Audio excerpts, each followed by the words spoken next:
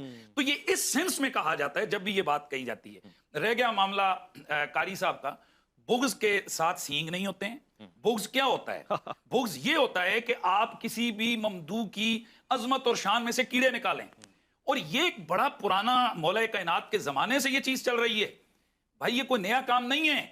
اس بغض کا کیا عالم ہوگا کہ مولا کائنات کے نام پر نام رکھنے والوں کے سر اڑائے جاتے تھے. اللہ اکبر. کیا یہ اسماء الرجال کی مستند اہل سنت کی کتابوں میں موجود نہیں ہے؟ اس بغض کا کیا عالم ہوگا کہ ممبروں پر بیٹھ کر مولا کائنات پر سب و شتم ہوتا تھا. لہٰذا میں اکثر کہا کرتا ہوں، میں اکثر کہا نہیں ہوتا تھا. لا الہ، میں حوالہ دیتا ہوں الاستیعاب، میں حوالہ دے رہا حدیث کی کتاب، بھائی باقی تم مانو صحابہ کے حوالے سے مانو تو ادھر تمہیں ہاں درد ہوا ہے، درد ہوا ہے.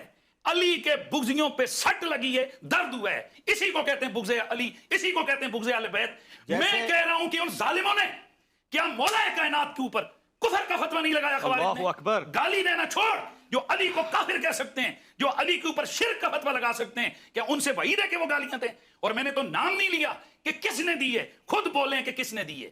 اصل بات یہ ہے کہ ہمیں برداشت کرنا چاہیے. یا اٹھاؤ ان ساری کتابوں کو اٹھا کر دریا کے اندر بہو، الاستیعاب کو اٹھاؤ، ابن حجر کو اٹھا کر پھینکو. یہ سارے وہ ہیں کہ جن پر تمہارا اسماء الرجال کھڑا ہے، سارے کا سارا انہوں نے لکھا ہے، اور یہ چیز موجود ہے. آپ کا نمبر آئے گا، بولیے گا. بے شک آپ کی طرف آنا ہے، موجود ہے اس میں.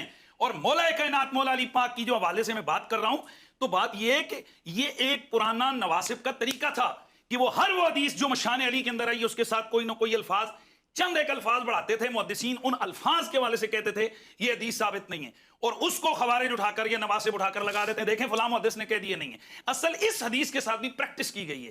اس حدیث کو بھی مجروح کرنے کے لیے اس کے آگے پیچھے الفاظ بنائے گئے ہیں، انا مدینۃ العلم و ابو بکر نے ساسوا وغیرہ. یہ اسماعیل استرابادی کی گھڑی ہوئی جو روایت ہے، اس کے اوپر واضح طور پر موضوع کا حکم لگا ہے.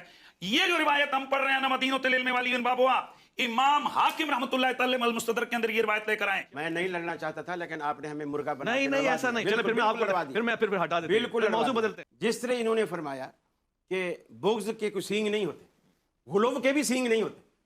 غلو اسی طرح ظاہر ہوتا ہے جو حدیث صحیح محدثین کہہ رہے ہیں وہ غلو ہے. چپ رہے آپ. اچھا یہ کیا بات ہے؟ ڈاکٹر صاحب میں بات کو ختم کرتا ہوں. آپ اپنی بات یہ بتائیے کہ اگر یہ غلط بات دین ہے، بالکل غلط بات. نے یہ حدیث بیان کی ہے، آدھا گھنٹہ بات کر کے میرے 2 منٹ بھی برداشت نہیں ہو رہے. آپ کنٹینیو کریں. ٹھیک ہے، بات آپ اپنی بات واری بھی کیجیے گا. آپ کی بات کریں. جس طرح پانی پی لیں. جس طرح بغض کے سینگ نہیں ہوتے، غلو کے بھی سینگ نہیں ہوتے. یہ جملہ بالکل اور غلو اسی طرح ظاہر ہوتا ہے. جس طرح آپ کو ہم میں بغض نظر آتا ہے، ہمیں بھی غلو اسی طرح آپ میں نظر آتا ہے. صرف مجھے نہیں، آپ کی پوری جماعت کو نظر آتا ہے. کئی اسٹیجوں پہ میں نے کلپس دیکھے ہیں، اور وہ اس کا نتیجہ یہی بغض ہوتا، یہی غلو ہوتا ہے. اور دوسری بات یہ ہے، ایک پوری عمارت جو آدھے گھنٹے کی تقریر کی گئی ہے، ایک ضعیف روایت پر کھڑی کی گئی، پوری کی پوری عمارت اس پر کھڑی کی گئی. اب اس کچی بنیاد پر ایک پکی عمارت آپ کھڑی کرنا چاہتے ہیں، وہ 1 منٹ نہیں ٹک سکتی، 1 منٹ بھی نہیں ٹک سکتی. امام حاکم نے جی اس کو صحیح کہا.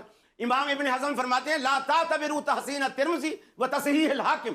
جس روایت کو امام حاکم صحیح کہہ دے اور امام ترمذی حسن کہہ دے، اس کی کوئی حیثیت ہی نہیں ہے. تو یہ محدثین کے پیمانے ہیں. بعض تحسین کرنے میں تساہل برتتا ہے، بعض تصحیح کرنے میں تساہل برتتا ہے. اور امام بخاری جیسے وہ سخت ہیں، ان کا معیار سخت ہے، امام مسلم کا معیار سخت ہے. تو ان سخت معیار پہ پھر کم روایات جو آتی ہیں وہ اس پر آتی ہیں. تو ہم فیصلہ ہی اس بنیاد پہ کر رہے ہیں جو روایت محدثین کی نظر میں ضعیف ہے، صحیح نہیں ہے، صحیح نہیں ہے. تو میں یہ کہنا چاہ رہا ہوں کہ یہ بھی تو فضیلت ہے نا، فضیلت ہے. تو میں کہہ رہا ہوں ضعیف ہے. فضائل کے باب میں ضعیف حدیث لی جاتی ہے. فضائل کے وہ اس طرح ہوتا ہے جیسے جی اس کتاب کو پڑھو گے جو ثواب ملے گا، اس کتاب کو پڑھو، لیکن اس کی اصل جو ہے، یعنی وہ فضیلت ثابت نہ ہو لیکن اس کی اصل صحیح احادیث سے ثابت ہو. جیسے مثال کے طور پر نماز کی اصل صحیح احادیث سے ثابت ہے کہ نماز پڑھنی ہم پہ فرض ہے. اب کسی روایت کے اندر، اور وہ روایت ضعیف ہو، کسی روایت کے اندر یہ ہو کہ جو فجر کی سنتیں پڑھے گا اس کو یہ ثواب ملے گا، اور وہ روایت ہو ضعیف. اب ہم کہیں گے فجر کی سنتیں تو ثابت ہیں لیکن ثواب اگرچہ ثابت نہیں ہے لیکن اتنا نہ ہوگا، کچھ تو ہوگا.